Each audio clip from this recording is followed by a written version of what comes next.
Thank you, Emily. Thank you, Emily. I'm so sorry that we did not have sound. I hope that's fixed now. You can text again to tell us if it's fixed. Thank you for texting us. And to our Roku viewers, we apologize. I wonder if we should just go ahead and start again. Let's start again. Let's do it. Let's go back to the beginning. Right. So we like to start with a question to keep everybody curious about how we're going to answer that question. So how do you end a toxic relationship? Welcome to our conversation again on the Win-Win Women platform. Natasha and I, Reagan, we're your hosts. Yes. And our goal with these conversations is really just to enrich your motherhood experience and to give you the tools and the resources that you might be interested in or need to just keep calm and momming on.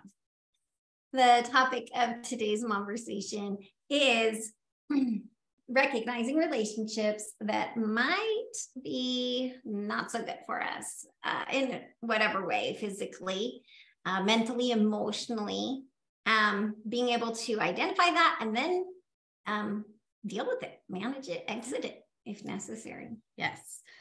Today, we'll be discussing how to identify those types of relationships, maybe even how to end one of those toxic relationships. And we'll be doing that for the first half hour. And if you would like to participate after that, we definitely encourage you to join the discussion. That's right. That's the unique feature of the Win-Win Women platform. And we want you to take advantage of it. Unmute and share your input. And that's how we women can care, connect, and collaborate. We should have unmuted before we started. Yes. I wonder how many people stayed alert and watched while we were. I don't know. We'll add some closed captionings to that one. Yeah. To that part. All right. So back to that hook question. How do you end a toxic relationship? But before we can really get to the ending it, we've got to be able to identify it. So what would you say? How do you know that you're in a toxic relationship? I think that's the perfect place to start because sometimes we might not even know that we're in a toxic relationship or that we're the toxic person. And sometimes it's so subtle too that you don't even realize what's happening until years have gone by and this relationship has just eroded from the inside. And worn on you. And I think you're right. Sometimes it's more of a series of interactions and where you can look and see a pattern of things. Yes, definitely. But ultimately, if we want to be all on the same page, it comes down to how you're feeling in this relationship. That could be with a friend, that could be with a parent, that could be with a spouse, it could be with a child, even just anybody, really. It comes down to how you're feeling. No one else's perspective matters. You know, outside looking in, like, oh, you're just oversensitive. Yeah. You might hear that if there's a third party. Yes. And no excuses are acceptable either for being treated how you are in those kinds of relationships. Being disrespected, consistently attacked verbally, unsupported, even controlled or guilted into doing things and lied to. The guilt, that's something moms need to be on high alert about because for some reason we thrive on guilt. Yeah, we do. And then the lying, that's a matter of honesty. Yes. Yeah. Well, this is some deep stuff. And I don't know that we often talk about it. I think sometimes we kind of shield ourselves maybe behind, I don't want to sound accusatory or I want to give that person the benefit of the doubt. Or am I being too sensitive? Maybe. Am I overreacting? Yeah, trying to balance it and be fair about it. I think too, as I've watched women that I love, but it's clear to me that they're in some kind of toxic relationship. Sometimes I think they decide to stay in it because they're more comfortable managing the mess than they can't really envision what life will be like if they move past it, if they have to clean up the mess. And that's a hard thing to watch. So we get it that this is complex. There's a lot of dynamics involved in any kind of relationship, whether it's toxic or not. And we don't want you to feel like we're oversimplifying things as we move forward with this conversation about how to end it. We are aware that this is something you might need professional help with, and 100% want to encourage you to explore various ways to manage it. Yes.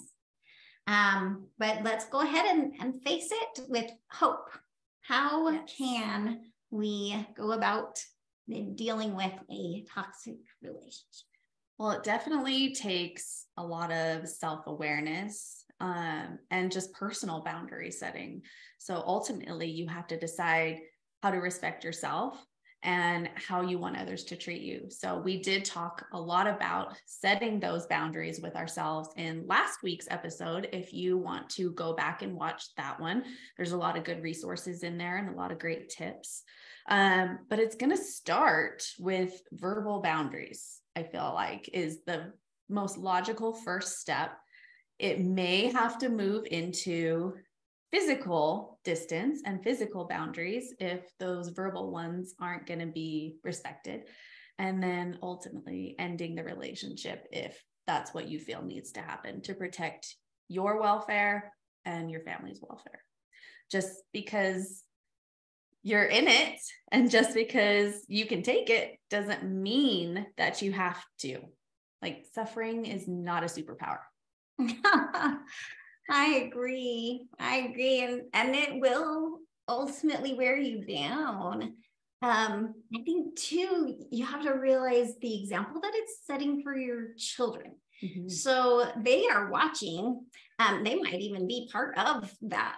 I mean, teenagers and toxic relationships sometimes they go hand in hand. So we need to be aware as mothers that this is something our children are looking, and they aren't necessarily conscientiously processing things, right? A lot of it is subconscious. But let's say that I am the oppressed person in the relationship. They can be watching that and think, I don't want to be like my mom and be oppressed. So I'm going to learn these traits of the oppressor. And how scary is that? We don't want to encourage them by our choosing to be oppressed. We don't want to encourage our kids to become oppressors. And then there's the other side of it, right? Of like, oh, look at mom. She's a martyr. How righteous.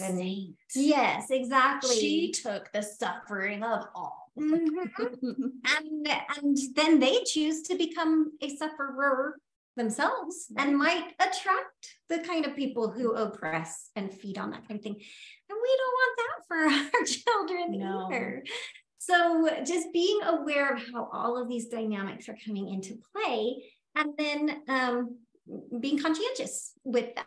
And, as they watch us, if we have been in that oppressed situation, letting them learn instead from how we manage it, how we deal with it, how we come out from it, and choose not to be oppressed anymore. So yeah, let's talk specifics about verbal boundaries. Do you have examples that you can share? Yes.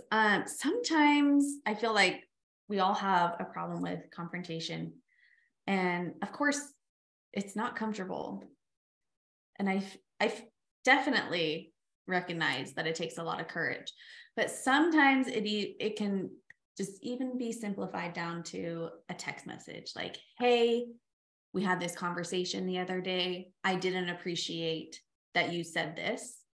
Please try not to do that in the future, or please don't talk to me that way next time. Things like that. Excuse me. And that might be enough. With any luck, this person who you've set the verbal boundary with will be like, thanks so much for bringing that to my attention. I'll make an effort not to do that again. That's, I would say, 100% best case scenario. And that indicates that maybe there was a toxic interaction, but that the person themselves is not aren't toxic. necessarily toxic. Right. There's just a And miscommunication there. Yes. And that they're willing to, I mean, that takes humility on their part, right? To say, whoa, I am so sorry.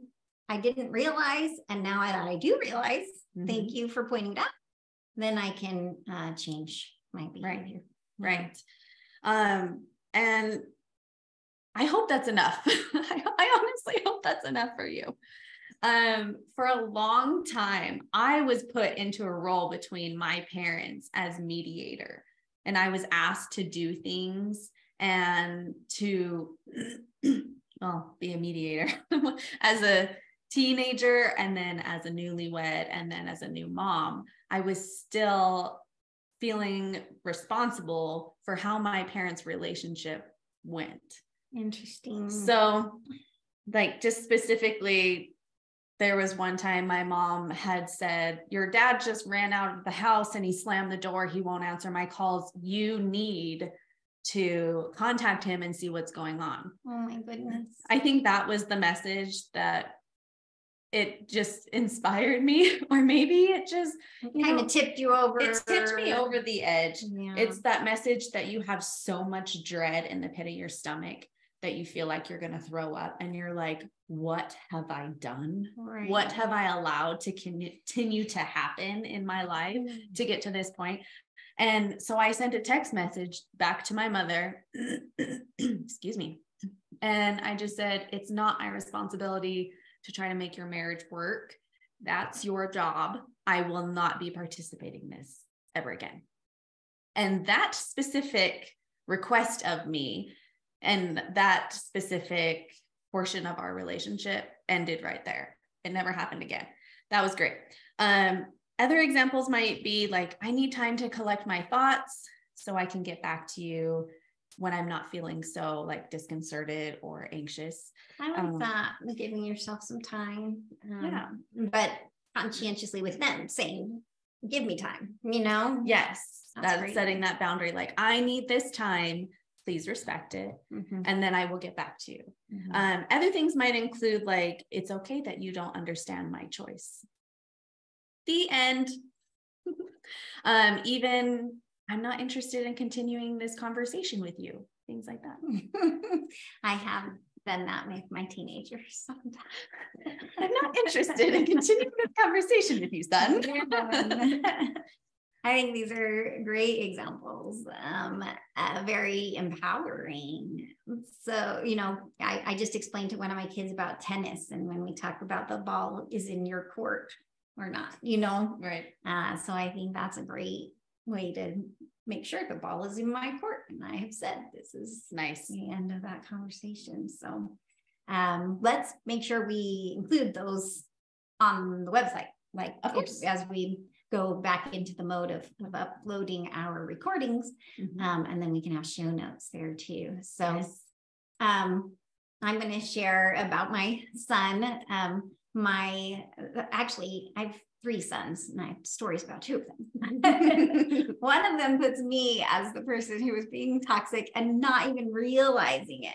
But because the definition of toxicity can include the fact that it's his perception that matters, then it kind of doesn't matter that I didn't think I was being toxic, right? It's the fact that he felt this coming out of me, whether it was intentional or not on my part. So what happened? He's 13, and he was just letting me know. He's like, Mom, you know, I think I'm going to start exercising more.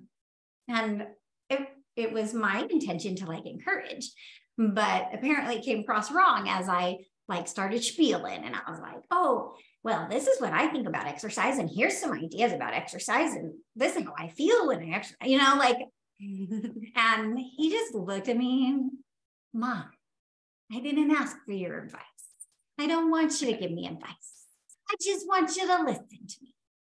Great boundary. You taught him well. Maybe because sometimes I'm like, no, you listen to me. I don't know. But yes, I was actually proud of him for being able to verbalize, you know what, you're rubbing me wrong, Mom. You're making this less exciting. Can you just go away? Exactly. And then my older son, he's 22. He had dated a girl for a short time, maybe 6 weeks, a year previous. And over the course of that year, she kept contacting him. She would start through text, but would get him to meet her in person. Okay. And then in these in-person meetings, she would just want to rehash everything. And how can I change so that you will want to date me again? And, oh, you know, like really, and getting into like psychological stuff. And I mean, he is majoring in psychology, but that doesn't mean she did her research. So he finally reached out to me, and I felt blessed to be able to be part of this situation for him. You know, isn't that what a mom should be sometimes? Yes. But that's when I taught him about boundary setting. And I said, I think it's nice of you that you've been willing to go out with her these several times over the whole year. But if you know for sure that it's not going to convince you, in fact, he was like, actually, this has made me 100% sure that I did the right thing by ending the relationship, you know?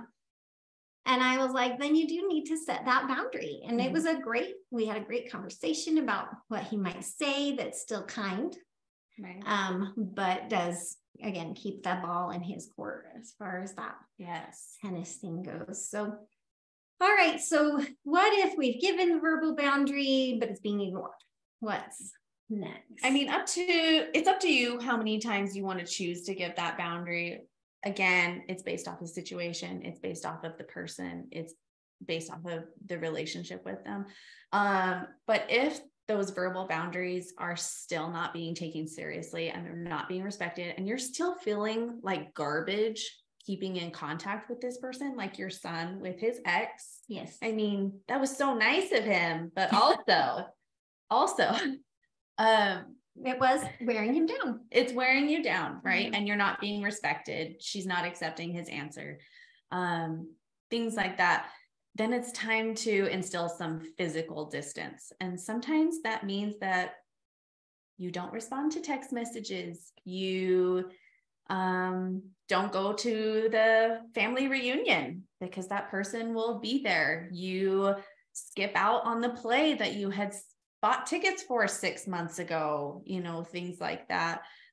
It's time to just give both of you some distance, give you some time to just reanalyze if this is a relationship that's worth saving. Is this a relationship that you want to keep in your life? And what does it look like going forward? So, do I need to let the other person know that that's why I'm not going to family reunion or going to the play that we bought tickets for? I would say yes, being honest and upfront as you've set your verbal boundary. I would say that's the best course of action, but honestly, it's up to you. It's how big the infraction is. If you have said, I don't like it when you talk to me this way, if it continues, we can't be friends anymore, I think you've given your warning and it's safe to just cut all contact at that point. It's going to be uncomfortable. They're going to accuse you of being oversensitive, overreacting. They're going to try to make it seem like you're the bad guy sometimes, or twist their words or twist your words to their advantage. There's going to be a lot of anger there because, I mean, really, you're holding up a mirror and showing them that they hurt you. Yeah. People don't like that. Yeah. Yeah. Or they might not agree that it's toxic. And that example of my 13-year-old being like, Mom, I don't want your advice. Right. But the fact is, if the advice feels wrong to him, or not the advice itself, but just the fact that that's how I reacted. If that is rubbing him wrong, that's what I need to respect. Yes. And now, you know, that's my son. This, in your case, you gave an example of your mom. So these are like relationships we really do generally want to keep intact. Well, I don't. I'm just kidding. So yeah, but like family members, there's other significant people that we might feel like, I can't really end this, like a boss, for instance. That's a hard one. It doesn't really feel like walking away from your job. is necessarily an option. Yes. There's just a lot. Again, it's back to that complicatedness that things get complex, and you got to think through all the consequences and stuff. So definitely 100%. And those rules are all so important in our lives, especially when it comes to raising our children. But I think it's important for everyone to understand that even if it's a family member, you're not obligated to family. Like, you're an adult. Yeah. You get to make your choices. You have the freedom to raise your family how you want. You have the right to protect your family from this toxic influence. That's a good point. Yeah. And so no matter the relationship, you do not owe anybody anything, I think is a big point. And that's just a big point. And life can move forward looking different. Right. And you're not obligated to keep a relationship going that's actually hurting you and your family. If you would like more deeper understanding of this or more resources, there is a book that I highly recommend from Sarah Knight. I recommended her last week. I really like her books, but it's called The Life-Changing Magic of Not Giving an F. And it specifically covers like familial obligations, and how even some scripts on how to respond nice. to family members while keeping really it loving yeah. and supportive. As for significant others, the same rules apply. You're not feeling supported, heard, or safe in this relationship. And while it might seem impossible, you do have options, especially with resources through Momavate. Oh, I'm so glad you brought that up. Momavate does have this great connection with an organization called Unite Us. Unite Us has tons and tons of nonprofit organizations that are all connected through Unite Us. It's like Unite Us is the center of the wheel, and then we all are the spokes. And so by connecting with Momavate and getting our Unite Us connections, then you can go out and get all of the opportunities that other nonprofits want to offer: mental health guidance, physical things. We're connected with food banks. So it's not just about the mental health, but it's anything and everything. And I highly recommend the woman on our team here at Momavate who does all of those connections. She's just got a huge heart. Her name's Diana. So yeah, if you want to take advantage of this, on our website, you would go to momavate.org. That's our website. Again, it's momavate.org. And Diana, you can like input that in the search bar. Diana, you can input Unite Us in the search bar. And those are some ideas of how you can get connected with those resources. Yes, I definitely, if you're in a situation or a toxic relationship with a significant other, please check out those resources. There are so many people willing to help you. And you asked about a boss and employer before too. Right, because that brings in the money side. Yes, and we definitely don't want to risk that relationship because we need money to support our families. So it can be very hard to confront a toxic relationship in the workplace. My husband is currently going through this right now with his boss. And I will tell you what I told him, and that is to be honest and upfront. Set those verbal boundaries, but I'm going to add a caveat. Make sure it's done over email or with human resources or with another employee. So there are witnesses who can, I don't want to say testify, but right. Witnesses who will be there and will understand the situation. And because once again, bosses and employers, they're going to do whatever it takes to protect the company and themselves, not so much the employees a lot of times. Mm-hmm. So you can start logging these conversations as evidence. And maybe you might have to like present that to somebody. It will be time-stamped. It will be void of emotions or feelings. But please keep it professional. We don't want you losing your job. But kind of the same thing. It's setting those verbal boundaries. If the verbal boundaries aren't respected, start logging those. And ultimately you can ask for physical distance as well. You can, there's always an option to leave the job. You can try to find another job. You can ask to be moved to another department. You can take all of this to a superior or human resources and start things in motion that way. That's great advice. I love the concept of having it in an email so that, like you said, there's a timestamp and it's written there. It's not just you regurgitating, but you can have, and the reply emails, of course. Yes, exactly. And I think that's a fantastic. And I think having that concept of a mediator of some kind, whether it's the human resources people or another employee, or that's a really great concept too. And relating it back to motherhood, that's sometimes the role that I play as my children are learning to navigate each other. So, you know, I was teasing, it's not always teasing, but about teenagers and how they interact with their parents can sometimes seem toxic. But there's just sibling to sibling relationships that can be part of my role as the mom, is to step in and say, hey, I'm listening to this. I'm hearing this out. I'm not hearing respect. Or, you know, here's an example of what you could be saying to manage this better, to get past the emotional, because a lot of times those emotions try to take over. Right. It's those teen emotions. Yeah. I remember those. 5-year-olds there. My 5-year-old has plenty of emotion. Yeah. So, but yeah, and sometimes we as the moms encourage the physical distance too, right? Like, let's all take a breather, go to our rooms, enjoy some alone time, and things will seem different once a little time has passed. And yes. So now let's say we've moved through, we've gotten to a point of comfort zone of I've ended it and now I've moved on. Then maybe for whatever reason, the desire comes back to re-enter that relationship. We, you know, might have loved that person or something like that. We still have hope that we can fix it. Yes. And it's going to happen. I can 100% testify. It has happened many times to me. I've had to end a lot of toxic relationships.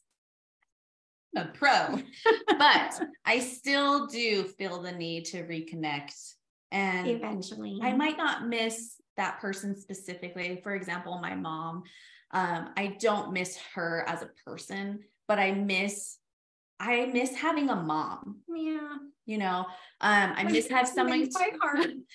You'll be my mom now. I know I grew up without a dad, so I've always looked to fill that void. And so we are 100% gonna miss some aspect of that relationship, even if it was just someone who talked to you when you don't have a lot of friends. I do suggest reaching out. You can try it, you can see how it goes. You might encounter the same behaviors that you did before. That is always a possibility, but I just encourage you to try. And if it doesn't work out the way that you had hoped, or you feel like those behaviors haven't been resolved, then you have a solid plan that you've exercised in the past, and you can re-exercise. Exactly. You know what you need to do next. Well, I think that's a lovely thought in terms of concepts like forgiveness, that you are willing to try again if that urge comes up to reconnect with that person. So that I'm grateful to hear that's part of. There's some hope in this conversation. Yes, of the consideration of where things can go in long run. And so the second chances, possibly third, but also being aware and watching for those signals again if they continue those patterns. Exactly. So, well, we are out of time. We hope that you got something you needed out of today's conversation, and we'd love to hear if we've helped you recognize toxic relationships and create a plan to address them. So you can interact with us here in the next bit as we unmute. You can also go to Facebook. We are at Momavate on Facebook. Instagram is at Mom of 8 Moms. We'd love to have you sign up for our weekly Smile newsletter. The themes on that newsletter are kind of correlated here with the I got the one conversation from this week. It was all about toxicity. That's right. But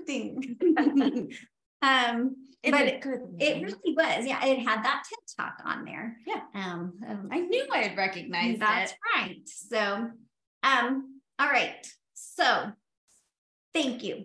Yes, thank you to all of our viewers, and thank you to the Win-Win Women Network for supporting us in this way and who make it all possible to care and connect and collaborate.